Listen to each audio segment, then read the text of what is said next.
Welcome all बच्चों। अभी जो प्रॉब्लम है वो ट्रांसफार्मर का है, 2015 का है। A three phase transformer has 420 and 36 turns on the primary and secondary windings respectively. मतलब वाइंडिंग्स का बता रहा है। थ्री फेज ट्रांसफार्मर है, जो वाइंडिंग्स हैं उनका प्राइमरी टर्न 420 है और सेकेंडरी टर्न 36 है। The supply voltage is 3300 volt, दायरे लाइन वोल्टेज 3300 वोल्ट है। The secondary line voltage on no load when the windings are connected in star delta is nearly, ये तुमसे पूछ रहा है, सेकेंडरी लाइन वोल्टेज पूछ रहा है। तो बेसिकली ये एक थ्री फेज ट्रांसफार्मर है जो कि स्टार डेल्टा में कनेक्टेड है। तो स्टार डेल्टा में कनेक्टेड है तो 3300 वोल्ट अगर स्टार में होगा तो 3300/√3 पर फेज वोल्टेज हो जाएगा, 3300/√3, और वो टर्न रेशियो से ट्रांसफ़र होगा और टर्न रेशियो है 420/36, तो उससे सेकेंडरी में ट्रांसफ़र हो जाएगा और उतना ही वोल्टेज डेल्टा में रह जाएगा। ठीक है ना? तो कैलकुलेशन बहुत सिंपल है, मैं कर देता हूँ यहाँ पे तुम्हारे लिए। प्राइमरी का जो कहाँ पे चला गया, प्राइमरी फेज वोल्टेज सबसे पहले तो 80 कर लो, 80 रेड से कर देते हैं।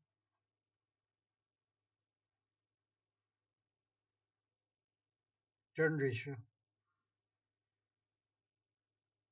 टर्न रेशियो IEEE के हिसाब से मैं डिफाइन करूँगा टर्न रेशियो।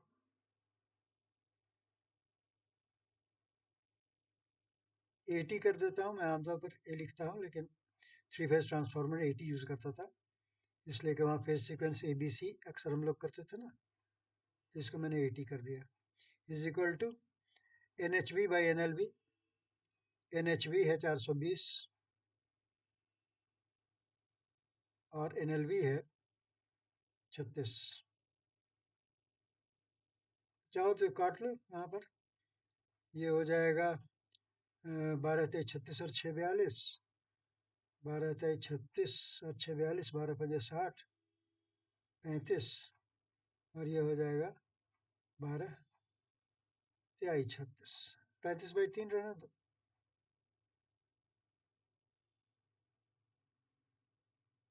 इसको अगर चाहो तो राउंड ऑफ कर लो, ये 12 हो गया, रफली 12 हो गया, अप्रॉक्सीमेटली का ना, तो 12 से चला लो काम।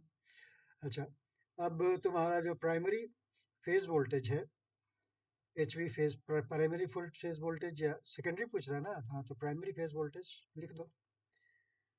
प्राइमरी साइड HV साइड है ना बेटा, primary phase voltage, phase voltage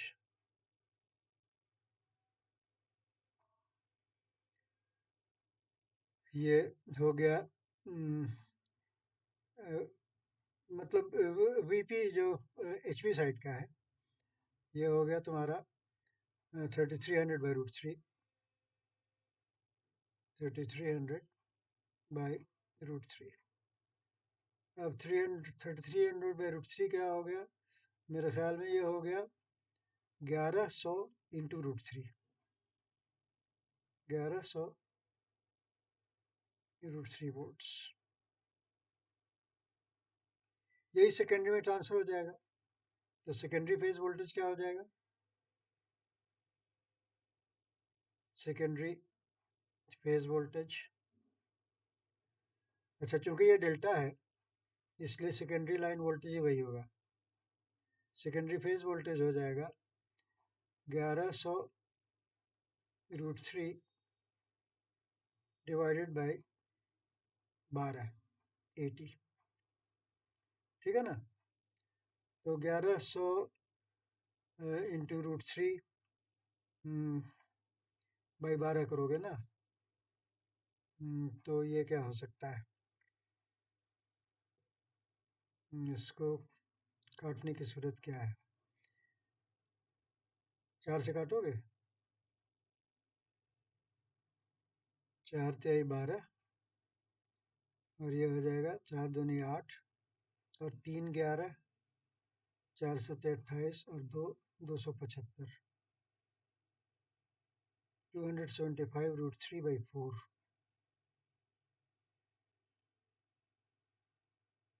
तो ये हो गया 3 पंजे 15 के 5 हाथ में रहा एक। 3 से मल्टीप्लाई कर रहे हैं ऊपर, √3 से नहीं, बाई रूट। क्या किया जाए इसका? अगर इसको √3 से मल्टी का कोई फ़ायदा तो है नहीं। √3 डिवाइडेड बाई, हाँ, 275 ही कर दो। 275/√3।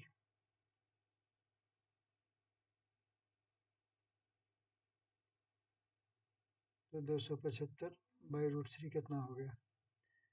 1.732। 1.73। तो रफली इसको 1.7 ही से कर दो। तो 17 इकाई 17 और 10 105। तो 17 छके 102, 102 और 3, तो 17 इकाई 17, रफली ये 164 वोल्ट आ गया। 164 वोल्ट को टिक कर दो। जैसे कि बाकी जहाँ से बहुत दूर है, ये 164 हो गया। यही आंसर हो गया। ऐसे ही सिंपल कर दो, जो तरीका तुम जानते हो। ठीक है ना? अच्छा, हम लोग तो अलग नज़र से देखते हैं ना बेटा। हम लोग कहते voltage per turn. Voltage per turn flux को डिसाइड करता है ना। तो फ्लक्स तो सेम ही होगा कोर में। तो वोल्टेज पर टर्न यहाँ हो जाएगा 3300/√3 डिवाइड बाई 420। ये वोल्टेज पर टर्न होगा। उसको मल्टीप्लाई कर दो 36 से, तो सेकेंडरी फेज वोल्टेज मिल जाएगा। यही तो हो जाएगा ना सेकेंडरी फेज वोल्टेज में। हम तुमको कह रहे हैं कि वोल्टेज पर टर्न होता। इसको दूसरे एंगल से देखो ना। Voltage per turn HV side का, एचवी साइड का वोल्टेज पर टर्न।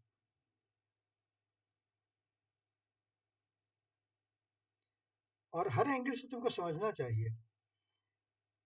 एचवी इसका voltage per turn, voltage per turn is equal to, जो वोल्टेज है वो 3300/√3 है, और टर्न कितना है? टर्न है 420। ये voltage per turn 420। Voltage per turn तो सेकेंडरी में इक्वल होता है।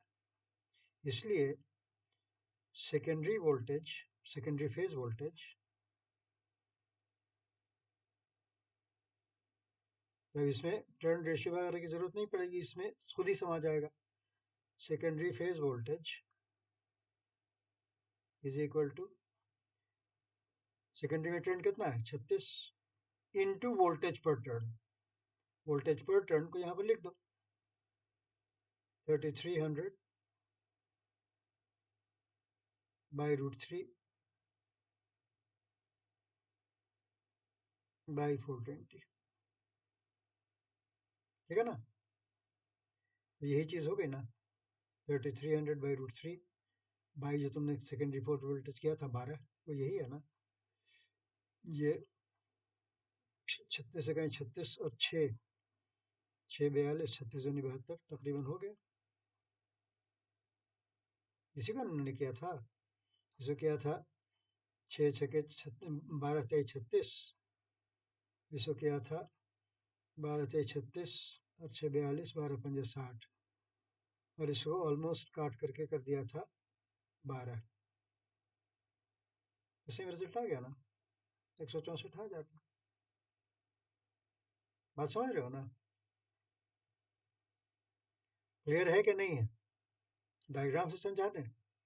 चलो डायग्राम देख लो। ये स्टार डेल्टा का डायग्राम है। इसमें तुम्हारा यहाँ पर 3300 वोल्ट है। रेड से करते हैं। चलो रेड से कर देते हैं। ये लाइन वोल्टेज 3300 है। जो फेज वोल्टेज होगा, जो यहाँ से यहाँ तक का वोल्टेज होगा, यहाँ से यहाँ तक का ये वोल्टेज, ये होगा 3300/√3। 3300/√3। अब यहाँ है 36, यहाँ है 420 टर्न, और यहाँ है 36 टर्न। जो 80 है टर्न रेशियो, ये 420/36 हो गया ना, जिसको हमने कहा कि तकरीबन 12 के होता है। जब ये ट्रांसफर होगा तो हर फेज में जो वोल्टेज होगा, ये फेज वोल्टेज, डेल्टा का फेज वोल्टेज ही लाइन वोल्टेज बन जाता है। ये तुम्हारा हो जाएगा 3300/√3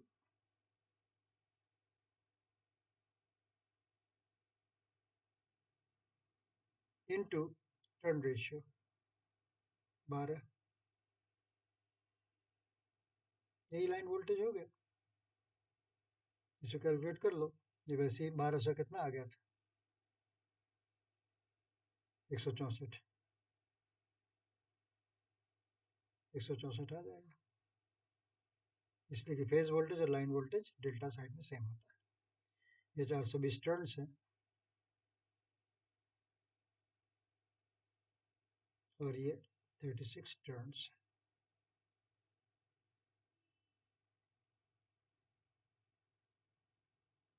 टर्न्स। अब तो क्लियर हो गया ना? अब तो कोई प्रॉब्लम नहीं है? ठीक है। वैसे जैसा कि मैंने कहा तुमको शुरू ही में, इस चीज़ को क्लियर यहाँ से कर लेना चाहिए। 3300/√3 इन 420 टर्न्स। तो या तो 80 निकाल लो, या वोल्टेज पर टर्न निकाल लो, फटाफट निकल जाएगा। ठीक है? प्रैक्टिस करोगे तो आसानी से हो जाएगा बेटा। अब ये 2015 का क्वेश्चन है। ऐसा जस्ट अभी कुछ कुछ देर पहले हम लोग बनाया था दूसरे क्वेश्चन में। ये डायरेक्ट दिए हुए है, ये तो और ज़्यादा आसान है। वहाँ तो full load copper loss in per unit वगैरह दिए हुए था, परसेंट में दिया हुआ था। यहाँ percentage resistance and reactance of a transformer are 2% and 4% respectively. The approximate regulation on full load at 0.8 pf lag is. Approximate regulation formula तुम जानते हो क्या होता है? तो आर परसेंटेज रेजिस्टेंस आर है 2%, तो 2% इंटू कॉस फाई हो गया 2 8 16 1.6, प्लस 4% है एक्स, तो 4% into sine phi, 4 into 0.6, sine 5.6 हो जाएगा, 4 6 24, 2.4, 2.4 प्लस 1.6 हो गया 4%। 4% इसका आंसर है। और कुछ सोचने की जरूरत नहीं। 4% फिनिश। तुम याद करो, परसेंट रेगुलेशन जो था, हम तो रेगुलेशन पर यूनिट में तुमको दिखाया था। R per unit cos phi plus X per unit sin phi, where phi is positive for lagging P F. यहाँ percentage regulation is equal to R%, 2 into cos phi 0.8 plus percentage reactance into sin phi 0.6। अब ये सब चीज़ तुम शुरू से जानते हो, इसलिए कोई प्रॉब्लम नहीं होती। कॉस फाइव साइन फाइव का तो चक्कर जानते हो ना भाई। 4 6 24, 2.4, 24 और 16 40, ये सीधे सी 4 हो गया, 4%। ठीक है? ये 2015 का क्वेश्चन है। A 240 volt by 120 volt 12 kVA auto transformer has 96.2% efficiency at full load at unity power factor. The full load efficiency at 0.85 pf lagging when connected to a load across 360 volt would be, देखो 96.2% efficiency इसकी तब है जबकि ये 240/120 मतलब ए auto is equal to 2 चल रहा है, ठीक है। मतलब बेसिकली सब्ट्रैक्टिव कनेक्शंस की वजह से हुआ होगा। तो 12 के वी वो आउटपुट दे रहा है। अच्छा, अब इसको तुम रिकनेक्शन जब कर दोगे 360 वोल्ट का, तो मतलब कि प्राइमरी वोल्टेज तुम 240 रखोगे और जो सेकेंडरी वाले टर्न्स हैं उनको एडिटिव कनेक्शन में कर दोगे तभी तो 360 वोल्ट होगा ना। तो उसमें केवी आउटपुट तो बहुत बढ़ जाएगा, केवीए बहुत ज़्यादा बढ़ जाएगा और लॉसेस सेम रहेंगे। तो पावर फैक्टर 0.85 भी हो जाए तो कोई ख़ास फर्क नहीं पड़ता है। तो एफिशिएंसी 96.2% से ज़्यादा होगी। 96.2% से ज़्यादा कौन सी? 96.2% से ज़्यादा एफिशिएंसी तो सिर्फ ये है 98.5%। इसको टिक कर दो, यही आंसर है। तो ज़्यादा देर से रिसर्च करने की ज़रूरत ही नहीं तुमको। 98.5% ही इसका सही आंसर है। बाकी अगर तुम अपना रिसर्च करना चाहो घर में जा कर के तो रिसर्च कर सकते हो। रिसर्च करने में टाइम काफ़ी ज़्यादा लग जाएगा। तुम चाहो तो मैं कर देता हूँ। इसका जो पहला केस था, जो फर्स्ट केस था, उसमें जो कनेक्शन था वो मैं तुमको बताता हूँ। उसका जो कनेक्शन था वो ऐसा था।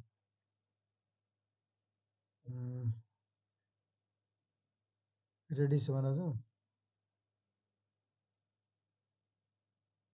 इसका कनेक्शन ऐसा था फर्स्ट केस 12 kVA का।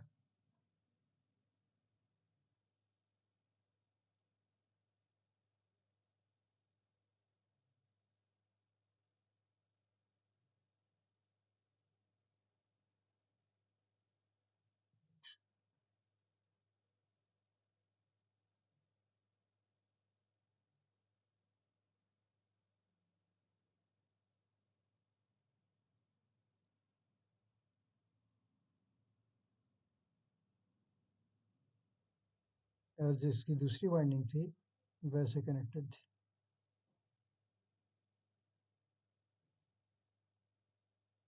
डॉट टू डॉट,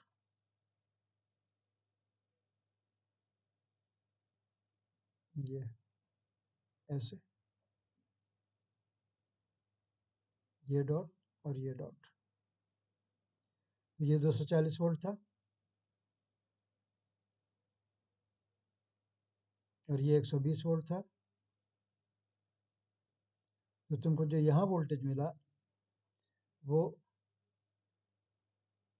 120 वोल्ट मिला, 120 वोल्ट मिला। और तुम्हारा इधर लोड था,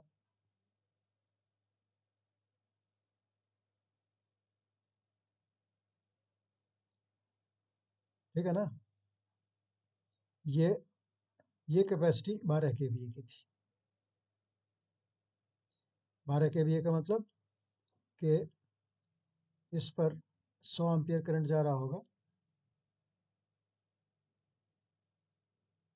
100 एम्पियर जा रहा होगा। तो 120 वोल्ट पर तुम्हारा 12 kVA आ गया होगा, इस तरफ लोड को जा रहा होगा 100 एम्पियर, ठीक है ना। तो इस ऑटो जो है वो 12 kVA था, 12 kVA, ठीक है। फुल कैपेसिटी में यही होगा। अच्छा, अब ये लीविंग द डॉट, तो इंटरिंग द डॉट जो होगा इसका एफ को बैलेंस करने के लिए, यहाँ 100 एम्पियर है तो यहाँ 10 एम्पियर रहा होगा।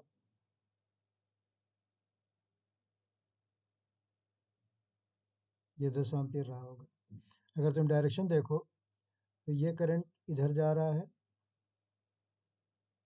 और ये करंट ये इंटरिंग द डॉट है ये 100 एम्पियर इंटरिंग द डॉट था ना, तो ये लीविंग द डॉट होगा। ये 10 एम्पियर इधर जा रहा होगा, तो इसका मतलब है कि 90 एम्पियर, 90 और 10 100, 240,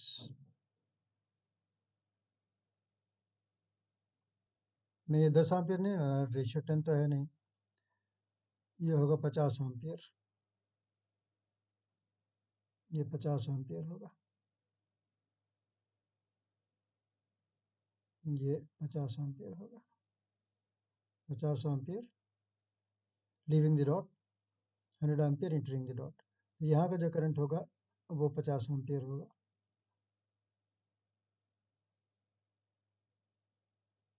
तो सप्लाई साइड से भी अगर देखोगे तो 24 पंजे 120 12 kVA हो गया, ये केस वन था, केस वन। ए टू वाइंडिंग हर हाल में, ए टू वाइंडिंग हर हाल में 2:1 है, 2:1 है। यहाँ ए ऑटो भी 2:1 हो रहा है। अच्छा, अब ये कह रहा है दूसरा केस, अब ये कह रहा है कि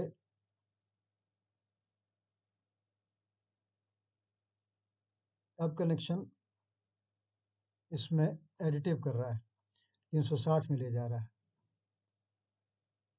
तो इसको मैं कैसे दिखाऊं, थोड़ा नीचे कर देता हूँ।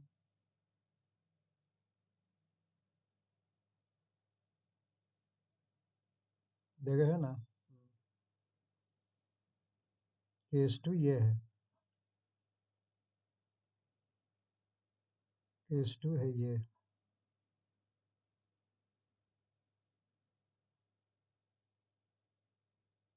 अनडॉटेड है, ये डॉटेड है।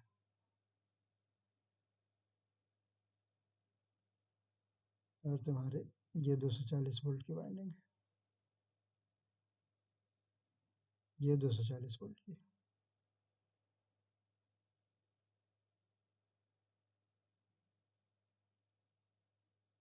यहाँ ये डॉट है और अनडॉटेड से कनेक्टेड है, और तुम आउटपुट इधर ले जा रहे हो, इस तरफ लोड है तुम्हारा, इस तरफ की सप्लाई है। अब देखो, अब 240 वोल्ट यहाँ है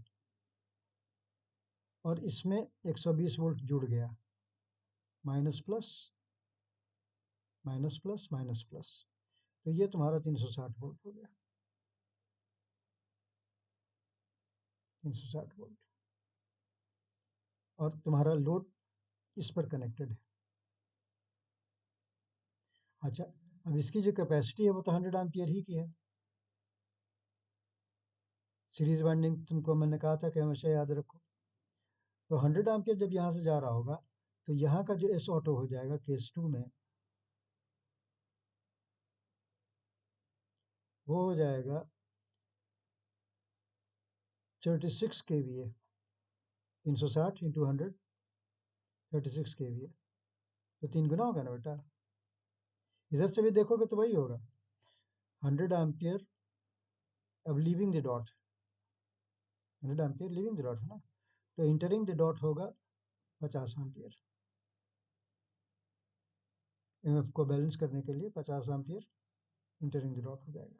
तो यहाँ का जो करंट होगा ये 240 वोल्ट है, वोल्ट हमने नहीं कहीं लिखा है, वोल्ट लिख दो, 120 वोल्ट लिख दो, यहाँ भी वोल्ट लिख दो, यहाँ भी वोल्ट लिख दो, यहाँ भी वोल्ट लिख दो, ठीक है। तो अब ये करंट हो जाएगा 100 प्लस 50 150 एम्पियर, 150 एम्पियर। इसलिए मतलब नेग्लेक्टिंग द लॉसेस में यहाँ पर दिखा रहा हूँ। तो 240 150 24 पंजे 120 36, ये भी 36 के भी हो गया। तो चूंकि लॉसेस सेम रहते हैं, इसलिए 36 kVA का जब आउटपुट हो जाएगा तो नेचुरली एफिशिएंसी बेटर हो जाएगी। इस ये जब कहता है ना, ना 96.2% कह रहा था, तो इससे तो ज़्यादा ही होगा ना। एग्जैक्टली कैलकुलेट करना चाहते हो, एग्जैक्टली कैलकुलेट करने में तुमको झंझट ज़्यादा हो जाएगा, करोगे? कर लो, कर लो। 36 केवीए यहाँ है, इसको याद रखोगे। 12 केवीए यहाँ है, ठीक है ना। तो इसको अगर एग्जैक्टली करना चाहते हो तो अ, कैसे करोगे?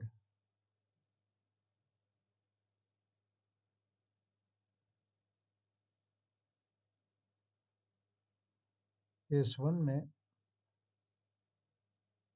केस वन,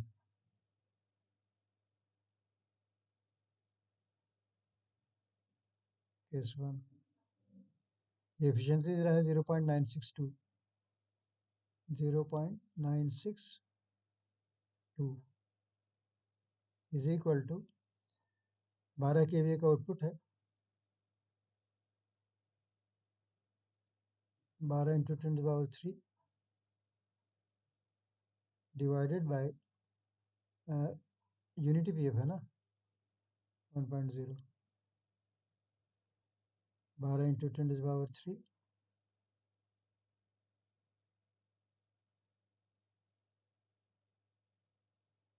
प्लस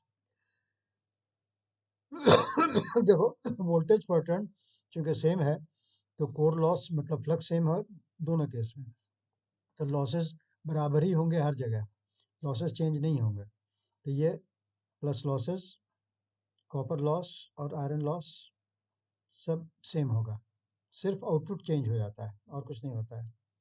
तो यहाँ से तुम लॉसेस निकालो, losses is equal to 12,000 by 0.962 minus 12,000, ये वाट्स में आएगा। देखो कितना वाट आता है, 9 और 6 15 2 17। इसको रफली कैसे काट सकते हो? इसको 9 6 15 और 2 17, तो 4 से 3 नहीं जाएगा, 0.960 कर दें। 0.960 अगर कर दो तो 0 0 काट दो, रफली तुम बता रहे हैं। अब 96 में तुम कितना कर दोगे? 0.12 96, 8 से हो जाएगा ना, 12 0 0 12 0.08, 12 से काट दिया, ये हो गया 100, ये 100 हो गया।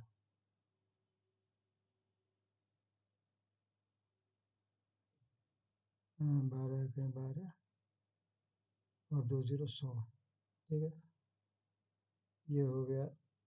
अब 100 बाई 0.08 कितना हो गया? 8 इकाएँ 8 2, 8 दूनी 16 और 4 20, 8 पंजे 40, 12,500 माइनस 12,000, तो मतलब 500 वाट इज इक्वल टू 500 वाट आया। लॉसेस 500 वाट। अब लॉसेस सेम रहेंगे। अब केस टू का जब एफिशिएंसी निकालोगे, रफली हम निकाल रहे हैं, केस टू में एफिशिएंसी जो निकालोगे ईटा इज इक्वल टू, अब ये हो गया 36 केवीए, तो ये 36,000 है इंटू पावर फैक्टर ये कहता है कि 0.85 है, 0.85 डिवाइडेड बाय 36,000। ये सीख लो, कन्वेंशनल क्वेश्चन में इस सब काम आ सकता है, इंटू 0.85 प्लस लॉसेस सेम रहेगा बेटा, इसलिए कि कोर लॉस सेम है और वाइंडिंग्स में करंट भी सेम है, तो आई स्क्वायर आर लॉस भी हर जगह सेम है। इसी को सॉल्व कर दो। 36,000 इंटू 0.85 कितना हो जाएगा? 36 का भाड़ा जानते हो? 36 इंटू 85,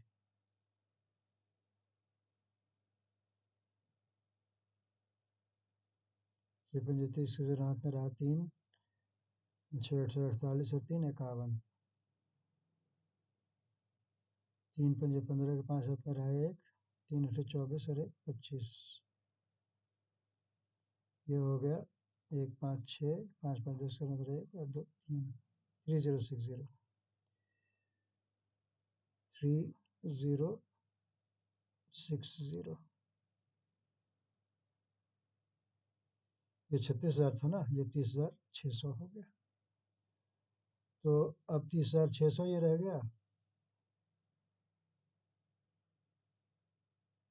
प्लस 500 बढ़ गया।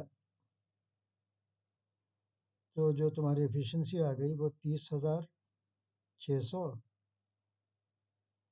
डिवाइडेड बाय 000, 5 और 6 11 के एक हाथ में रहा 1,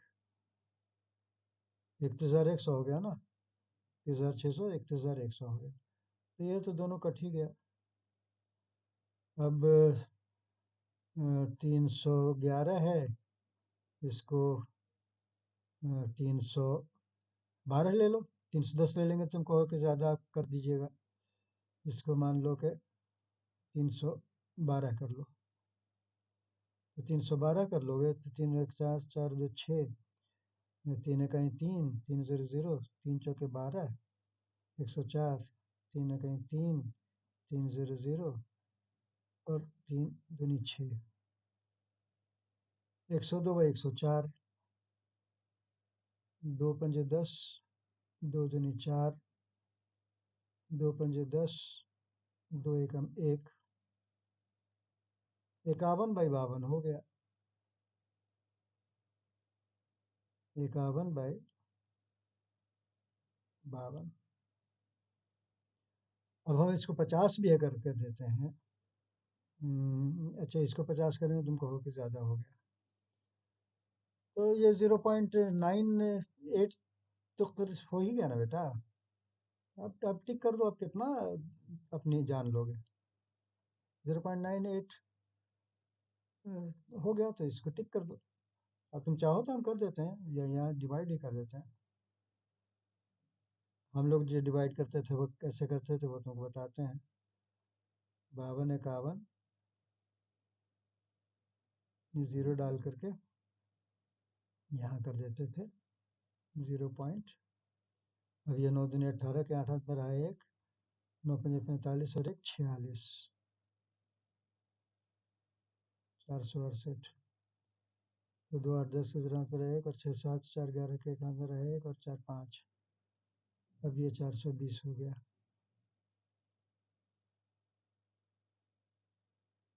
52 में अब ये चला गया, ये 0.9 तो हो गया था पहले ही, 9 दिन 18 का मतलब, अब ये हो जाएगा 468, तो होगा नहीं तो 8 हो जाएगा।